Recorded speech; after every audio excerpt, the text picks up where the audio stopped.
The Clash of Civilizations and the Remaking of World Order by Samuel Phillips Huntington. Chapter 8: The West and the Rest, Intercivilizational Issues.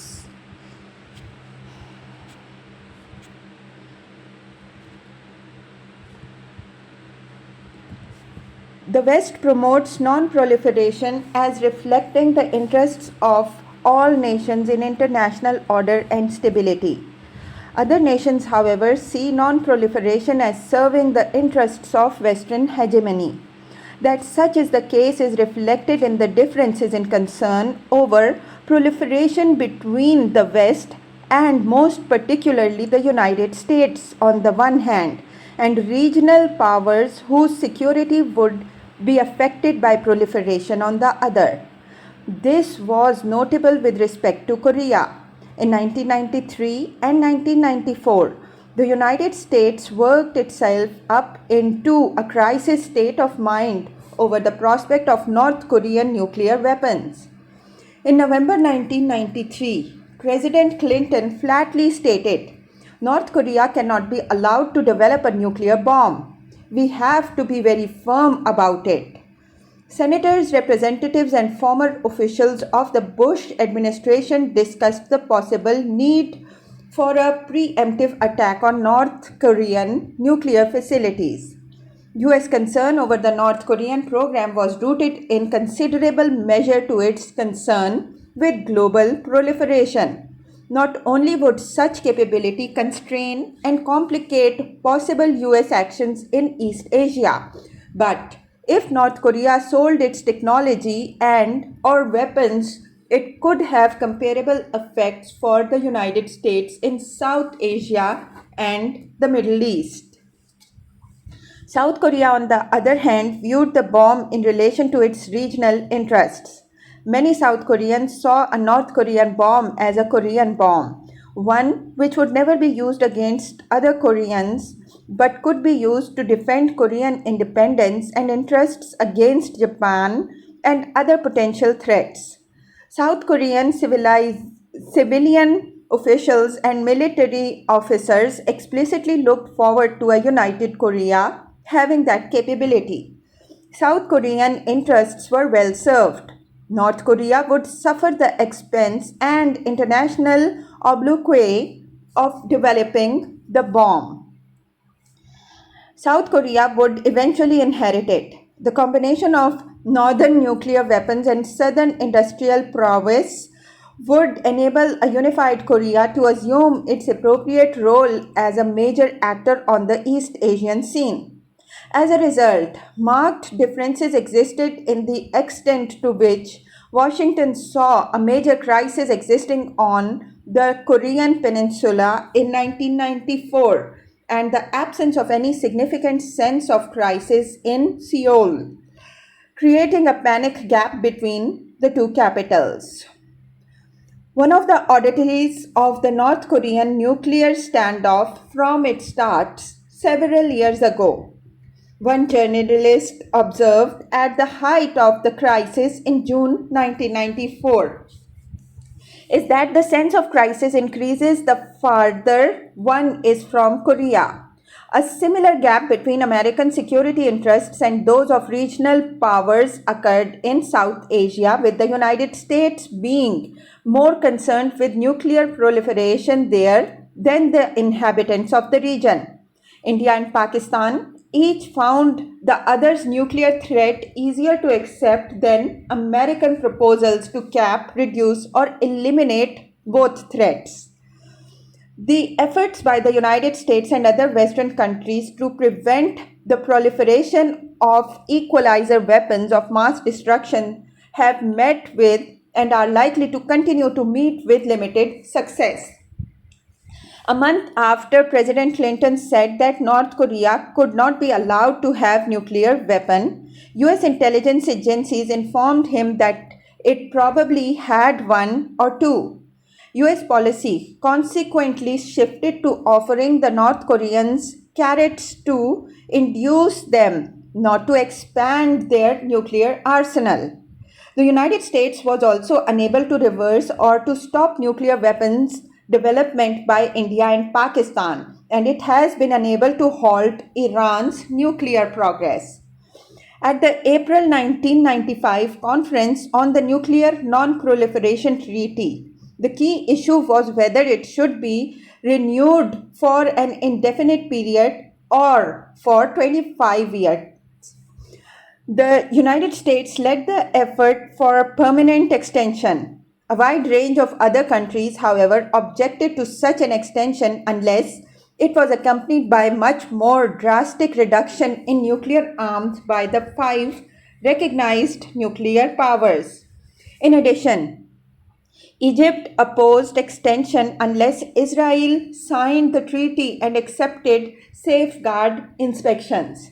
In the end, the United States won an overwhelming consensus on indefinite extension through a highly successful strategy of arm twisting, bribes, and threats.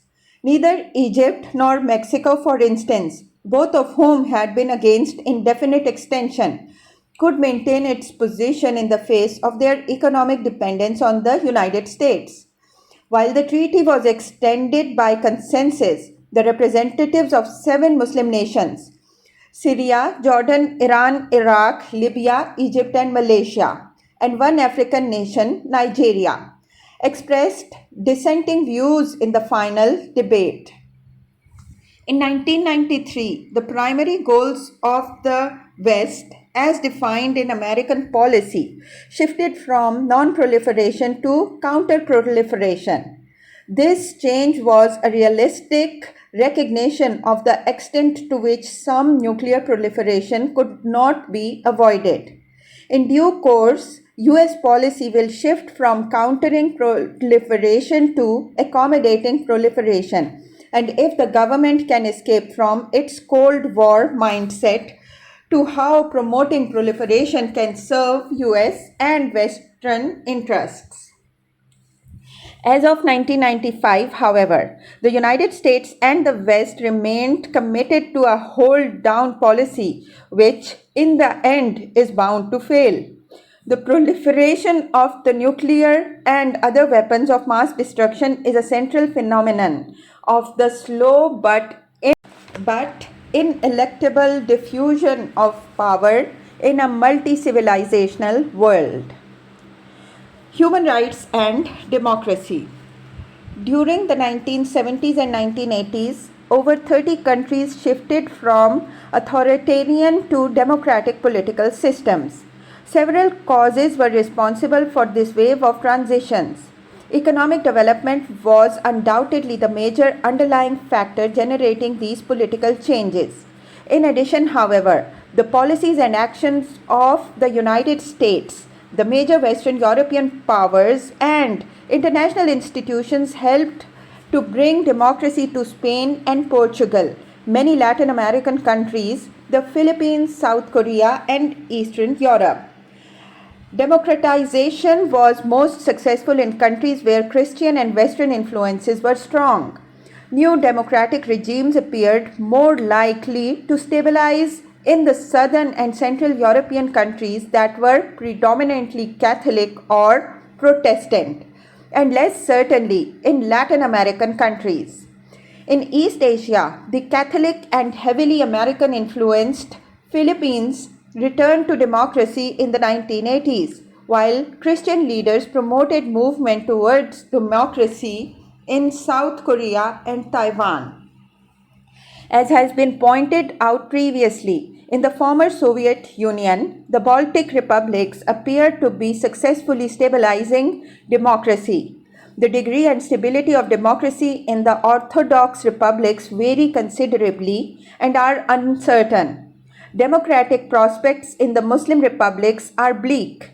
By the 1990s, except for Cuba, democratic transitions had occurred in most of the countries outside Africa whose peoples espoused Western Christianity or where major Christian influences existed. These transitions and the collapse of the Soviet Union generated in the West, particularly in the United States, the belief that a global democratic revolution was underway and that in short order, Western concepts of human rights and Western forms of political democracy would prevail throughout the world. Promoting the spread of democracy hence became a high priority goal for the Westerners. It was endorsed by the Bush administration with Secretary of State James Baker declaring in April 1990 that beyond containment lies democracy and that for the post-Cold War world, President Bush has defined our new mission to be the promotion and consolidation of democracy. In his 1992 campaign, Bill Clinton repeatedly said that the promotion of democracy would be a top priority of a Clinton administration, and democratization was the only foreign policy topic to which he devoted an entire major campaign speech. Once in office, he recommended a two-thirds increase in funding for the National Endowment for Democracy. His assistant for national security defined the central theme of Clinton foreign policy as the enlargement of democracy, and his Secretary of Defense identified the promotion of democracy as one of the four major goals and attempted to create a senior position in his department to promote that goal. To a lesser degree and in less obvious ways, the promotion of human rights and democracy also assumed a prominent role in the foreign policies of European states and in the criteria used by the Western-controlled international economic institutions for loans and grants to developing countries. As of 1995, European and American efforts to achieve these goals had met with limited success. Almost all non-Western civilizations were resistant to this pressure from the West. These included Hindu, Orthodox, African, and in some measure even Latin American countries. The greatest resistance to Western democratization efforts, however, came from Islam and Asia. This resistance was rooted in the broader movements of cultural assertiveness embodied in the Islamic resurgence and the Asian affirmation. The failures of the United States with respect to Asia stemmed primarily from the increasing economic wealth and self-confidence of Asian governments. Asian publicists repeatedly reminded the West that the old age of dependence and subordination was past, and that the West, which produced half the world's economic product in the 1940s, dominated the United Nations and wrote the Universal Declaration on Human Rights had disappeared into history. Efforts to promote human rights in Asia, argued one Singaporean official, must also reckon with the altered distribution of power in the post-Cold War world. Western leverage over East and Southeast Asia has been greatly reduced. He is right. While the agreement on nuclear matters between the United States and North Korea might appropriately be termed a negotiated surrender, the capitulation of the United States on human rights issues with China and other Asian powers was unconditional surrender. After threatening China with the denial of most favored nation treatment if it was not more forthcoming on human rights, the Clinton administration first saw its Secretary of State humiliated in Beijing, denied even a face-saving gesture, and then responded to this behavior by renouncing its previous policy and separating MFN status from human rights concern. China in turn reacted to this show of weakness by continuing and intensifying the behavior to which the Clinton administration objected. The administration beat similar retreats in its dealings with Singapore over the canning of an American citizen and with Indonesia over its repressive violence in East Timor. The ability of Asian regimes to resist Western human rights pressures was reinforced by several factors.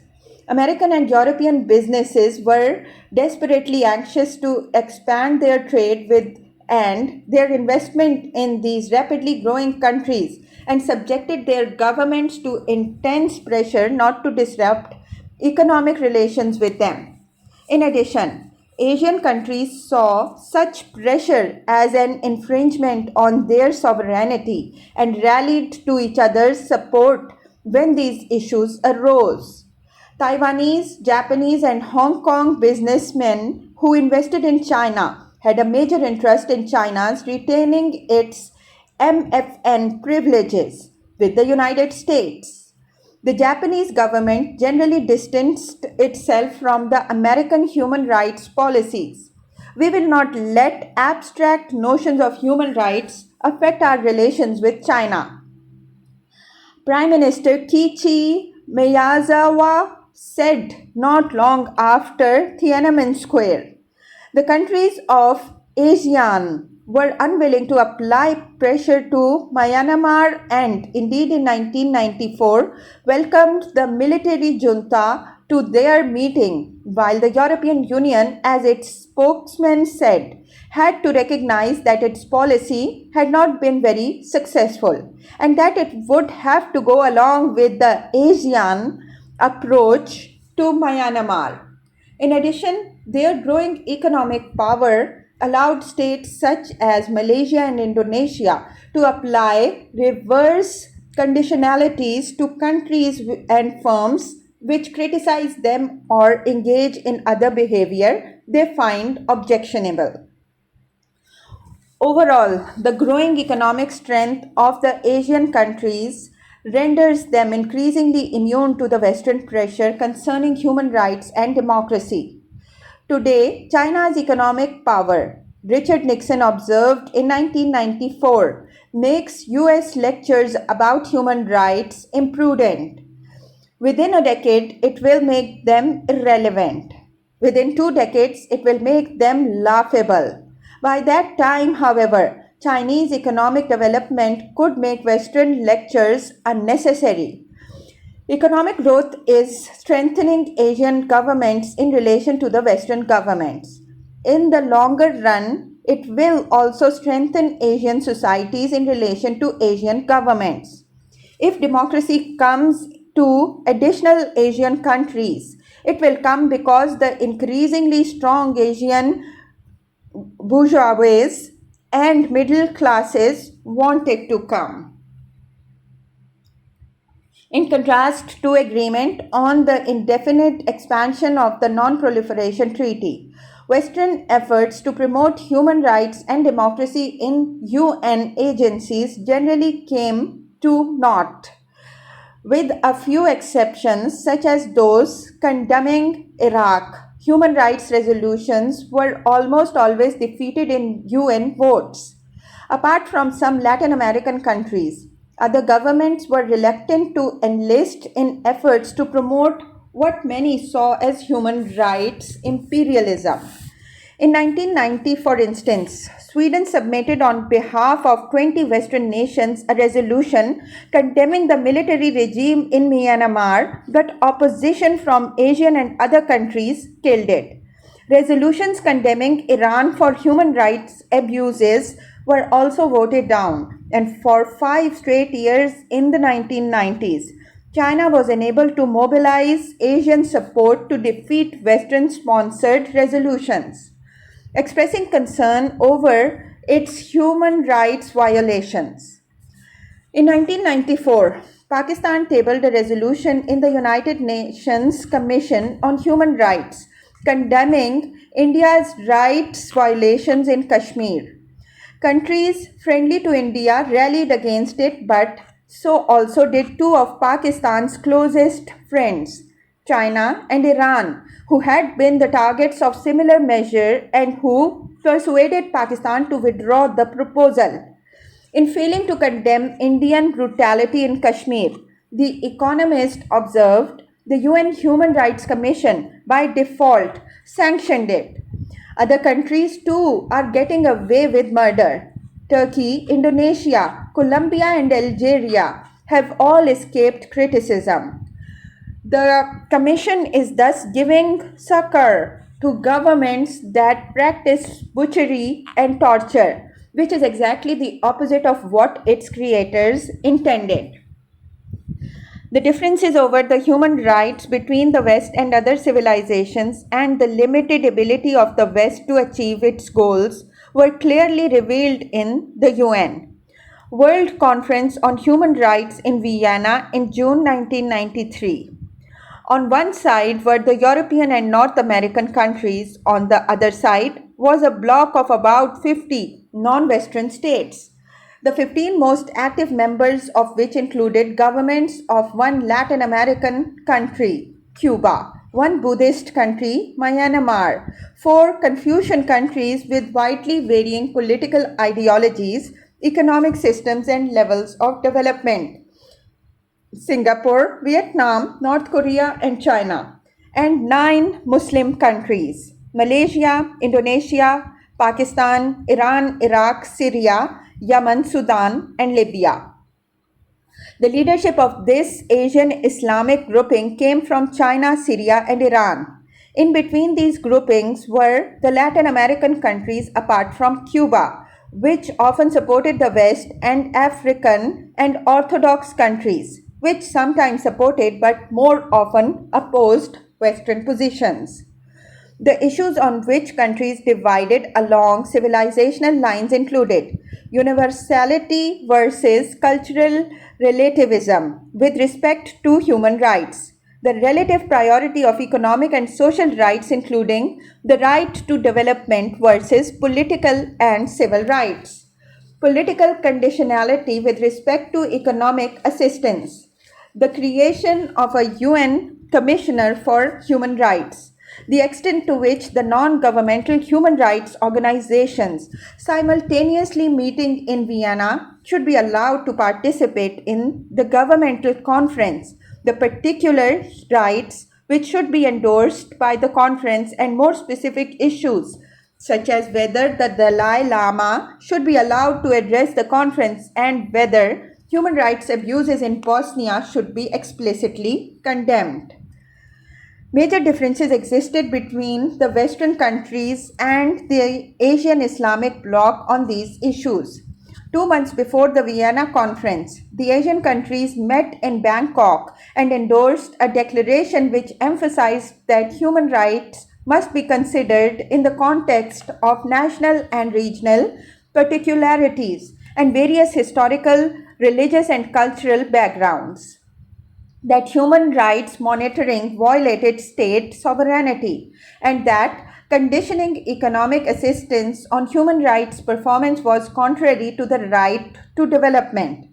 The differences over these and other issues were so great that almost the entire document produced by the final pre Vienna conference preparatory meeting in Geneva in early May was in brackets, indicating dissents by one or more countries.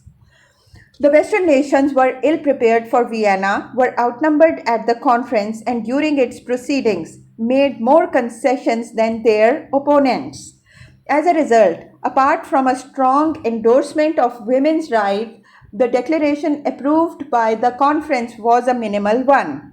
It was, one human rights supporter observed, a flawed and contradictory document, and represented a victory for the Asian Islamic coalition and a defeat for the West.